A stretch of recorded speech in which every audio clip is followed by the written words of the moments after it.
اور ہمارے پیر عظام اللہ تعالیٰ رحمت نازل فرمائے ان پیروں کے اوپر، انہوں نے بھی بڑا بیڑا غرق کیا۔ اپنے آستانے کی تعداد بڑھانے کے لیے صحیح جو اصلاح کرنی چاہیے وہ چھوڑ دیں کہ لوگ بدزنوں کے نہ بھاگ جائیں۔ فضائل کرامات ذکر کرو، اللہ اللہ۔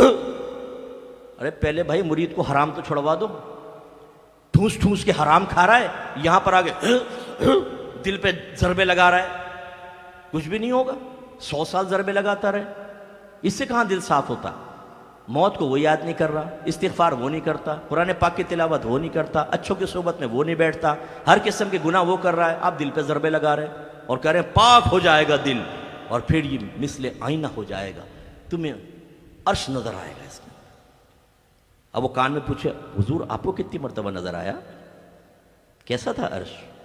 حضرت نے خود نہیں کبھی دیکھا، چارپائی کا تصور کر لیتے ہیں ہمیشہ ذہن میں اور کہتے ہیں عرش دیکھ لیا ہم نے۔ یہ ڈبے پیر ایسی ہوتے ہیں، یہ اس طرح بہلاتے رہیں گے بیٹا آپ کو، آپ آوارہ گردیاں کریں، ہر طرح کا غلط کام کریں، پھر آ کے 1 لاکھ کا چیک دے پیر صاحب کو اور کہیں کہ حضور کچھ باطنی حالت خراب ہے، پتہ نہیں میرے آخرت میں کیا ہوگا، چیک لے کے جیب میں رکھیں گے، بیٹا تو فکر کیوں کرتا، فقیر ہے نا، یعنی کرو آوارہ گردی، کوئی مسئلہ نہیں ہے، کرو لگے رہو، ہے نا۔ ہم ان لوگوں نے بیڑا غرق کر دیا ہماری قوم کا۔ امام غزالی رحمۃ اللہ علیہ فرماتے ہیں کہ جس مقام پہ کوئی ایسا عالم دین ہو جو لوگوں کو صرف اللہ کی رحمت کے واقعات بتائے، اللہ کے عذاب سے نہ ڈرائے، اس مقام پر شیطان کو آنے کی ضرورت نہیں، یہی کافی ہے۔ دیکھا آپ نے، اللہ ان مشائخ پہ ہزار رحمت نازل فرمائے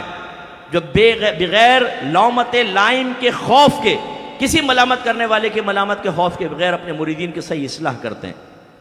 اور اللہ ان علماء پہ رحمت نازل فرمائے بشمول مفتی منیب الرحمن صاحب کے کہ میں تو ان کو اس معاملے میں اپنا استاد ہی مانتا ہوں، حالانکہ میں نے کتاب ان سے کوئی نہیں پڑھی ہے، لیکن جس ہمت اور جرأت کے ساتھ آج نہیں وہ سالوں سے لگے ہوئے ہیں اس معاشرے کی برائی کو ختم کرنے کے لیے بیانات کے ذریعے، وہ بیچارے کوشش کر رہے ہیں، کوئی نہ سنے تو نہ سنے۔ حضرت نوح علیہ السلام نے بھی 950 سال تبلیغ کی تھی اور ان کی قوم نے نہیں سنا تو ٹھیک ہے، پھر ان کا قصور تھا نا، لیکن ان جیسے علماء جو قوم کے سامنے اپنے بچوں سے پیار اور محبت رکھتے ہوئے آپ کی آخرت کی فکر میں اپنے دل کو جلاتے ہیں، اللہ ان پر اپنی رحمت نازل فرمائے۔ تو دوسرا ہمارا جو بڑا مسئلہ ہوا، ایک سرپرست گئے،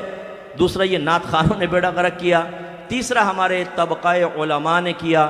کہ ان کے بیانات اس طرح کے نہ رہے کہ کرنٹ ایشوز کے اوپر کلام ہوتا، بچے چیلنجز کا سامنا کرنے کے لیے تیار ہوتے، علم دین کی طرف مائل ہوتے۔ جو آج سوشل میڈیا پر ہمارے مذہب اہل سنت پر حملے ہو رہے ہیں ان کے جواب دینے کی صلاحیت رکھتے، کم از کم اپنا مذہب اور مسلک تو کسی کے سامنے بیان کر سکتے، نہیں،